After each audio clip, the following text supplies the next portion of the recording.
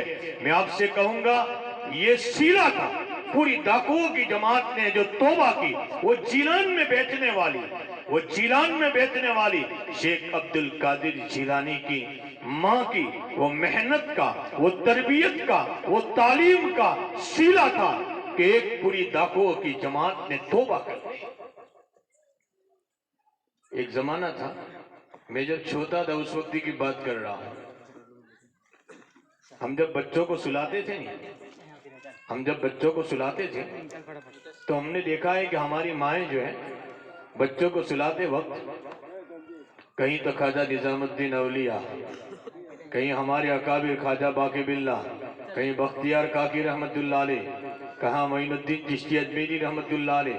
کبھی تو حضرات صحابہ کے واقعات سنا تھی, کبھی تابعین کے واقعات سنا تھی, کبھی تابعین کے واقعات سنا تھی, کبھی ہماری جو ماں بہنیں جو بڑی ایک کمال پر پہنچی ہے ان کی واقعات سناتی تھی. ہماری ماں بہنیں جو ہیں سلاتے بچوں کو جب جھولا دیتی تھی, ہمیں جب چھوٹی عمر میں سلاتی تھی, اس عمر کے جب تھے تو سلاتے کہیں صحابہ کے واقعات سناتی, کہیں تابعین کے, کہیں ہمارے اولیاء کرام کے واقعات سناتی تھی. وہ ہمارے کانوں میں پڑتے تھے, وہ ہمارے کانوں میں جب بچپنا تھا. یہ کوڑی سلیٹ ہوتی ہے ہمارے بچے. لیکن افسوس صد افسوس آج وہ زمانہ آ چکا کہ ہمارے یہ بچوں کو ہم سلاتے ہیں تو ہمارے بچے کہیں تو فون لے کر سوتے ہیں, کہیں گیم کھیلتے, کہیں ٹوینکل سنتے سوتے ہیں, کہیں گانا سنتے سو رہے ہیں ہمارے بچے. معاف کرنا, بات تو ذرا کڑوی لگے گی لیکن حالات تبدیلیاں لا رہے ہیں. میرے بزرگوں, میں آپ کو نہ سناؤں, ایک زمانہ تھا ہمارے گھروں میں کیسا سکون تھا, کیسی برکتی تھی. ایک کماتا تو 10 کھاتے تھے, گھر میں 10 رہتے تھے, کوئی لڑائی نہیں, کوئی جھگڑا نہیں, کوئی کیسیس نہیں ہوتا تھا. وہ کس کی برکت تھی؟ میں نے ہمارے بڑے بوڑھوں کو بچپن میں دیکھا ہے, فجر کے بعد قرآن شریف لے کر بیٹھتے تھے گھر میں. مائی گھروں میں قرآن پڑھتی تھی, باپ گھر میں قرآن پڑھتا تھا, نمازوں زندہ تھی, اور ساتھ ہمارے جوان بچے اور بچیاں بھی ماں باپ کو دیکھ کر قرآن پڑھتے تھے. وہ کیسا ماحول تھا گھروں میں. جس گھر میں قرآن کی تلاوت ہوتی ہے شیطان کبھی اس گھر میں نہیں آتا. جو لڑائیاں کرواتا ہے, جو جھگڑے کروا رہا ہے, جو بے چینیاں پیدا کر رہا ہے, بے سکونیاں پیدا کر رہا ہے, جو ہمارے گھروں کی برکتیں ختم کر رہا ہے, جس گھر میں اللہ کا قرآن ذکر اللہ پڑھا جاتا ہے کبھی اس گھر میں شیطان داخل نہیں ہوتا. آج گھر کے جس کوہنے سے قرآن کی آوازیں آتی تھی, معاف کرنا, آج گھر کے اس کوہنے سے میوزکوں کی آوازیں آ رہی ہیں. اتنی تبدیلی ہے. ان اللہ لا یغیر ما بقوم حتی یغیروا ما بانفسہم. اللہ کسی قوم کی حالت نہیں بدلتا یہاں تک کہ قوم اپنی حالت کو خود بدل ڈالتی ہے. اللہ نہیں بدلتا ہماری حالت, ہم نے خود اپنی حالت بدل ڈالی ہے. تو میں سنا رہا تھا شیخ عبد القادر, ایک تو قرآن کی تلاوت چلی گئی, ساتھ ہمارے گھروں سے نمازیں چلی گئی. شیخ عبد القادر جیلانی رحمت اللہ علیہ کا قول سنا رہا تھا. ایک صاحب آئے اور یہ کہنے لگے کہ حضرت میرے گھر میں اتنا کماتا ہوں لیکن میرے گھر میں برکت نہیں ہے. میں کماتا ہوں لیکن میرے گھر میں برکت نہیں ہے. شیخ عبد القادر جیلانی رحمت اللہ علیہ نے فرمایا تیرا گھر بدلا. گھر دیکھ کر یہ کہا کہ کسی بے نمازی کی نظر تیرے گھر پر پڑی ہے, کسی بے نمازی کی نظر تیرے گھر پر پڑی ہے. اب اندازہ لگائے کہ جس بے نمازی کی نظر گھر پر پڑتی ہے اور اللہ برکتوں کو ختم کرتا ہے. شیخ عبد القادر جیلانی کا آگے کا جملہ فرمایا جس گھر میں بے نمازی ہوتا ہے اس کی نحوست 40 گھروں تک چلتی ہے. 40 گھروں تک. تو جس گھر میں بے نمازی ہوگا اس گھر میں کتنی نحوست ہوگی. میرے بزرگوں دوستوں، میں ابھی کہہ رہا تھا مجھے موٹی موٹی باتیں سنانی تھی، میں اپنی بات کو قریب الختم لے جاؤں. پہلی بات تو ہم قرآن سے اپنے آپ کو بھی لگائیں، محبتیں کریں. اپنے بچوں کو بھی ہم قرآن سنائیں، پڑھائیں قرآن اپنے بچوں کو. اپنے گھروں میں قرآن کی تلاوت اور نمازوں کو زندہ کریں. اگر سکون چاہتے ہو، اگر چین چاہتے ہو، اگر برکتیں چاہتے ہو، میں آپ سے ضرور کہوں گا. اور ساتھ ساتھ مغربی تہذیب سے جیسے ہماری کئی بچیوں نے بات سنائی، اس پر 2-5 منٹ کہہ دیتا ہوں. مغربی تہذیب سے متاثر نہ ہو جائے، ماڈرن دنیا سے متاثر نہ ہو جائے، ہم نہ چھوڑ دیں. اللہ نے 2 قرآن دیے، ایک الفاظ والا قرآن اور ایک معانی والا قرآن. ہمیں 2 قرآن دیے اللہ نے. ایک الفاظ والا قرآن جو ہم پڑھ رہے ہیں مکاتب میں، اور ایک معانی والا قرآن، اور وہ محمد رسول اللہ صلی اللہ علیہ وسلم کی ذات گرامی ہے. ابھی ہماری ایک بچی نے سنایا تھا لقد کان لکم، جب بات آئی برتھ ڈے کی بات آئی تو ہماری ایک بچی نے کہا، وہ بچہ کہہ رہا تھا کہ برتھ ڈے نہیں بنائی جاوے تو اس میں مزہ کیا.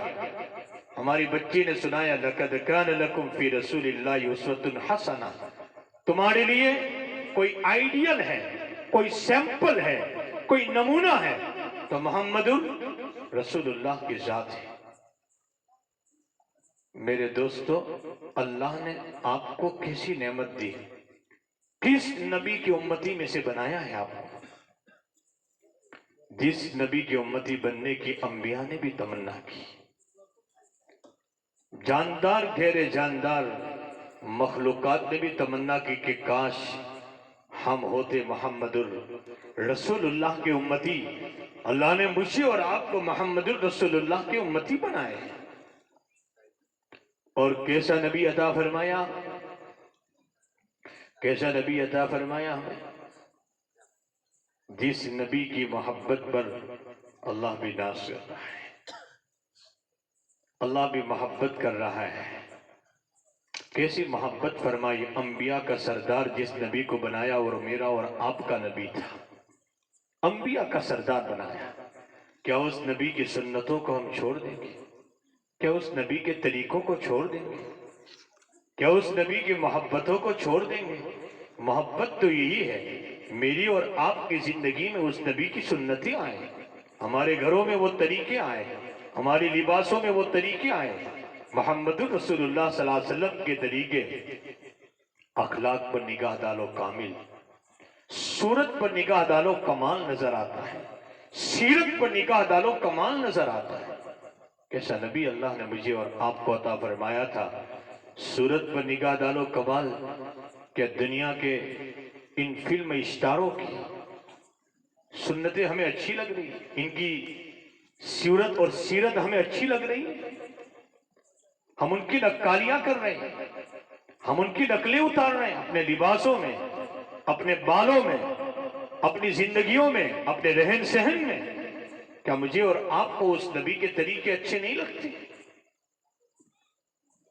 جس نبی کا کمال اتنا اونچا ہے، اتنا اونچا کمال سارے انبیاء کو اللہ تعالیٰ نے نعمتیں دی، سارے انبیاء کو. وہ صورت کے اوپر بھی کمال. حضرت انس بن مالک رضی اللہ تعالیٰ عنہ کیا فرماتے ہیں، شمائل کی روایت ہے. حضرت انس بن مالک رضی اللہ تعالیٰ عنہ فرماتے ہیں کہ 14ویں رات کا چاند چمک رہا تھا، 14ویں رات کا چاند چمک رہا تھا، اور ایک طرف میرے سامنے میرے اور آپ کے آقا محمد رسول اللہ صلی اللہ علیہ وسلم کا چہرہ تھا. درود شریف پڑھ لو، اللہم صلی علی سیدنا محمد. وعلى آل سيدنا محمد وبارك وسلم۔ حضرت انس بن مالک رضی اللہ تعالیٰ عنہ فرماتے ہیں کہ میرے آقا کا چہرہ میرے سامنے تھا، کبھی تو میں 14ویں رات کی چاند کو دیکھتا، کبھی میرے آقا کے چہرے کو دیکھتا، تمیز کرنا چاہتا تھا کہ 14ویں رات کا چاند خوبصورت ہے کہ میرے آقا کا چہرہ خوبصورت ہے۔ حضرت انس بن مالک رضی اللہ تعالیٰ عنہ فرماتے ہیں خدا پاک کی قسم میری آنکھوں نے فیصلہ کر لیا، میری آنکھوں نے فیصلہ کر لیا کہ 14ویں رات کے چاند سے بھی زیادہ میرے آقا کا چہرہ خوبصورت معلوم ہو رہا ہے۔ میرے اور آپ کے آقا محمد رسول اللہ صلی اللہ علیہ وسلم کو وہ خوبصورتی اللہ نے عطا فرمائی۔ جب آپ پیدا ہوئے دودھ پلانے کی باری آئی، 10 عورتیں سرزمین طائف سے دودھ پلانے کے لیے آئی، 9 عورتیں واپس چلی گئی، ایک عورت دائی حلیمہ آخر میں بچی۔ اب مکہ میں کوئی بچہ نہیں رہا، ساری عورتیں اس لیے واپس چلی گئی کہ اس محمد رسول اللہ صلی اللہ علیہ وسلم کے والد نہیں ہے، دودھ پلانے پر کوئی مال تو نہیں ملے گا۔ دائی حلیمہ آئی، اپنے شوہر سے کہا کہ اس بیٹے کو دودھ پلانے پر مال تو نہیں ملے گا، لیکن اس کے چہرے کو دیکھ کر میرے دل کو سکون مل رہا ہے۔ ابھی تو آپ کا بچپنا تھا۔ دائی حلیمہ نے دودھ پلانے کے لیے محمد رسول اللہ صلی اللہ علیہ وسلم کو لے لیا۔ اللہ کا انتخاب بھی وہی تھا۔ پروڈی والوں، اس بچے کو اللہ حلیم بنانے والے تھے، اس امت کے لیے دودھ پلانے کے لیے بھی دائی حلیمہ کا انتخاب فرمایا۔ دائی حلیمہ کہہ رہی ہے آپ کی خوبصورتی کو دیکھ کر بی بی آمینہ، میں نے بچے تو بہت دیکھے لیکن آج تک اتنا خوبصورت بچہ میں نے نہیں دیکھا۔ بی بی آمینہ نے فرمایا کہ تم تو دیہات میں گاؤں میں زندگی گزار رہی ہیں، میں نے تو مکہ شہر میں بھی زندگی گزاری، مدینے شہر میں بھی زندگی گزاری، بچے تو میں نے شہروں میں بہت دیکھے لیکن آج تک اتنا خوبصورت بچہ میں نے کسی شہر میں نہیں دیکھا۔ پرودی والوں، دادا عبد المطلب بھی وہاں موجود تھے۔ دادا عبد المطلب نے فرمایا کہ کوئی گاؤں کی بات کر رہا ہے، کوئی شہر کی بات کر رہا ہے، میں نے تو ملک ہاں ملک کے سفر کیے، میں نے بچے بہت دیکھے لیکن آج تک اتنا خوبصورت بچہ میں نے کسی ملک میں بھی نہیں دیکھا۔ کاش کہ اس موقع پر جبرائیل امین ہوتے تو آگے کا جملہ بھی کہہ دیتے، کاش اس موقع پر جبرائیل امین ہوتے تو آگے کا جملہ بھی کہہ دیتے۔ کوئی گاؤں کی بات کر رہا ہے، کوئی شہر کی بات کر رہا ہے، کوئی ملک کی بات کر رہا ہے، جبرائیل امین ہوتے تو یہ کہہ دیتے میں نے کائنات میں اتنا خوبصورت بچہ آج تک نہیں دیکھا ہے۔ جب نعمتوں کی باری آئی، آخری بات سنا دو اور ایک، حضرت آدم علیہ السلام کو اللہ نے انابت عطا فرمائی، حضرت نوح علیہ السلام کو ولولہ تبلیغ عطا فرمایا، حضرت ابراہیم علیہ السلام کو جوش توحید عطا فرمایا، حضرت یعقوب علیہ السلام کو گریہ ازاری عطا فرمائی، حضرت یوسف علیہ السلام کو حسن عطا فرمایا، حضرت یحییٰ علیہ السلام کو وقار عطا فرمایا، حضرت موسیٰ علیہ السلام کو ہم کلامی عطا فرمائی۔ لیکن پرودی والوں، میرے اور آپ کے آقا کی باری آئی، محمد رسول اللہ صلی اللہ علیہ وسلم، میرے اور آپ کے آقا کی باری آئی، آسمانوں سے اعلان ہو رہا ہے مانگو کیا مانگتے ہو، مانگو کیا مانگتے ہو، آپ کے مانگنے میں تاخیر ہوگی، ہمارے دینے میں تاخیر نہیں ہوگی، آپ کے مانگنے میں تاخیر ہوگی، ہمارے دینے میں تاخیر نہیں ہوگی۔ وَلَسَوْفَ يُؤْتِيكَ رَبُّكَ فَتَرْضَىٰ، ہم اتنا دیں گے آپ کو، اتنا دیں گے کہ آپ راضی اور خوش ہو جائیں گے، ہم اتنا آپ کو دیں گے، آپ مانگیے۔ فرمایا آپ کا مقام تو اتنا اونچا ہے، اگر آپ بارش مانگنے کے لیے دونوں ہاتھ بھی اگر جمع کریں گے، آپ کے دونوں ہاتھ بارش کے لیے جمع نہیں ہوں گے، اس سے پہلے ہم آسمانوں میں بارش کے لیے بادلوں کو جمع کر دیں گے۔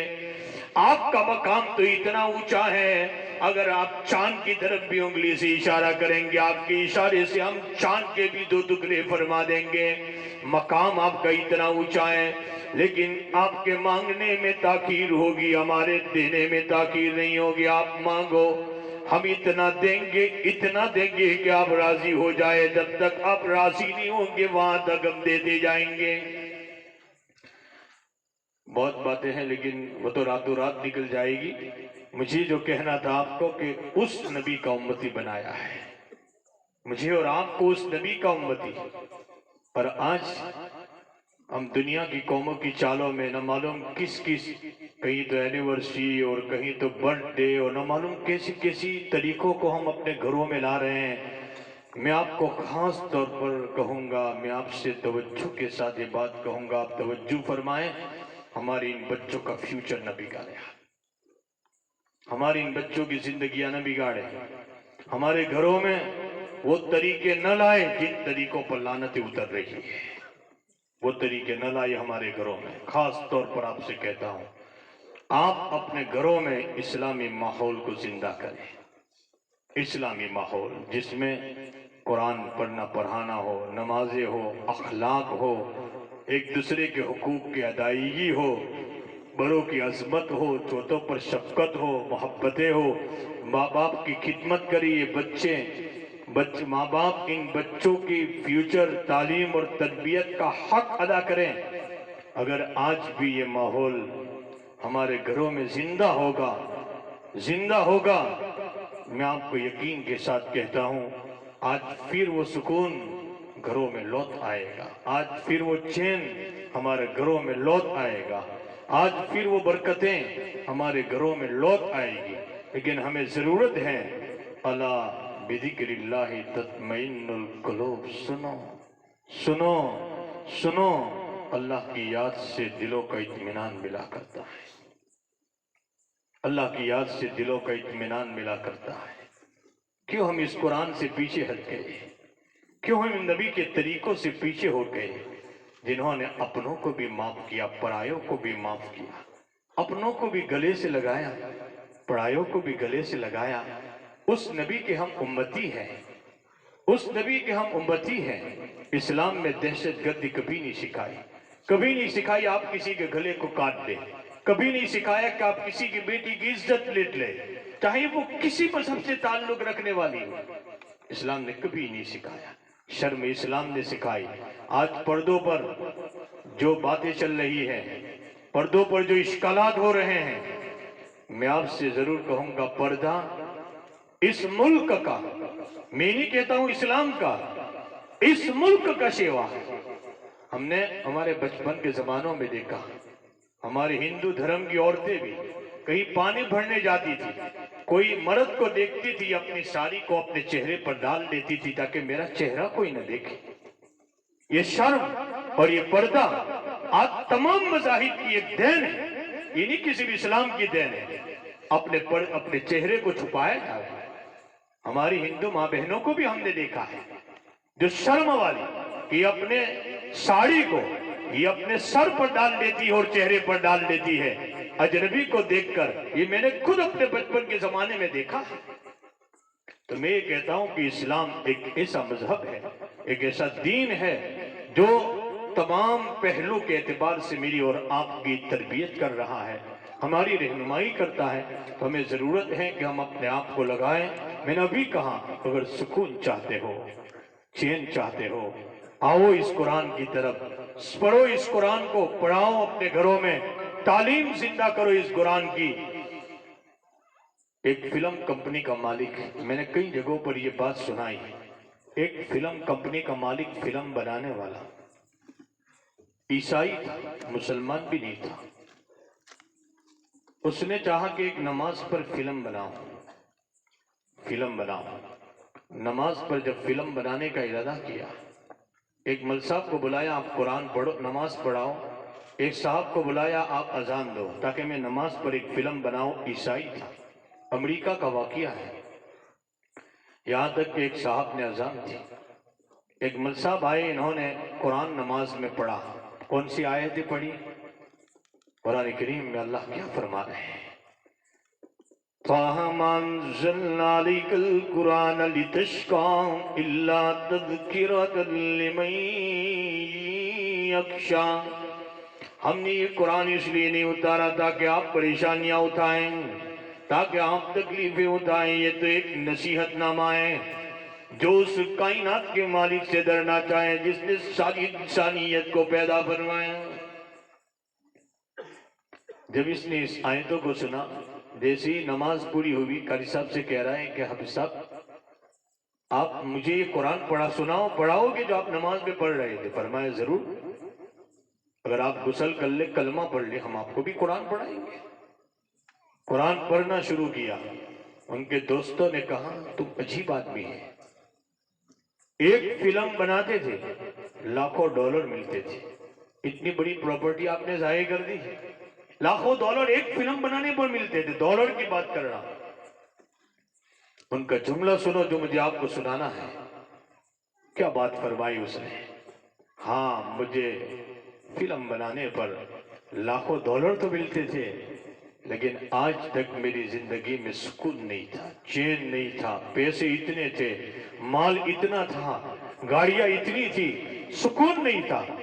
آج میں نے اس حافظ صاحب سے نماز میں جو قرآن سنا، مجھے ایسا سکون ملا، ایسا سکون میں نے زندگی میں کبھی نہیں دیکھا تھا. قرآن تو صاف کہہ رہا ہے مجھے اور آپ کو، الذین آمنوا وتطمئن قلوبهم بذکر اللہ الا بذکر اللہ تطمئن القلوب.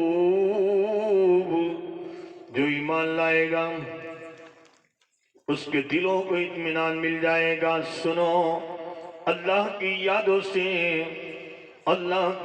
سے دلوں کا سکون اور اطمینان ملا کرتا ہے. قرآن تو 1400 سال پہلے یہ اعلان کر چکا تھا، لیکن ہمارے دلوں میں ان چیزوں کو لے کر ہمیں جانے کی ضرورت ہے. بس یہی کچھ باتیں کہنی تھی.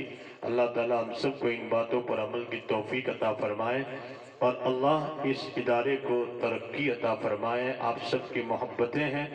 میں اتنا بڑا مجمع دیکھ رہا ہوں، بے انتہا خوشی ہوئی. الحمدللہ یہ انہی اداروں سے محبت کا نتیجہ ہے، محبت کا نتیجہ ہے.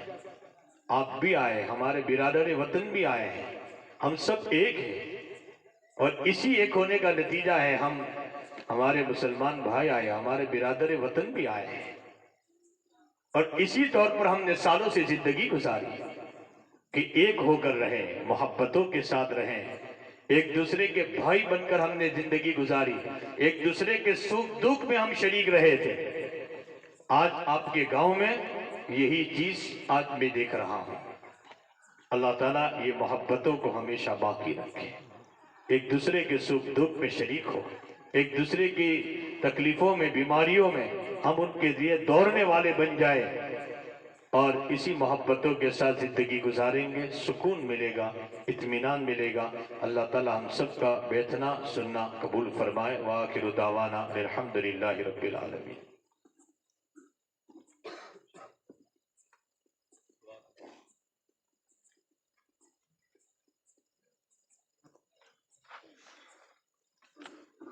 سبحانک اللہم بحمدک وتبارک اسمک وتعالی جدک ولا الہ غیرک. سبحان اللہ وبحمدہ سبحان اللہ العظیم. سبحانک لا علم لنا الا ما علمتنا انک انت العلیم الحکیم. اللہم صلی علی محمد وعلی آل سیدنا محمد مبارک وسلم. اللہ ہم سب کے گناہوں کو معاف کر دے، اللہ ہم سب کے خطاؤں کو درگزر فرما. میرے مالک تیری مرضیات پر چلا، نامرضیات سے ہم سب کی حفاظت فرما، پریشانیوں اور مشکلاتوں سے ہم سب کی حفاظت فرما. اے اللہ، پریشانیوں اور مشکلاتوں سے ہم سب کی حفاظت فرما. اے اللہ، ہم میں ہمارے والدین، بھائی بہن، رشتہ دار، دوست احباب، متعلقین، محبین، اس مجمع میں، امت میں، اس گاؤں میں جو بھی بیمار ہے، میرے مالک تو شافی ہے، تو شافی ہے. تو شفا دینے پر آئے تو حاکموں کی حکمت فعل ہے.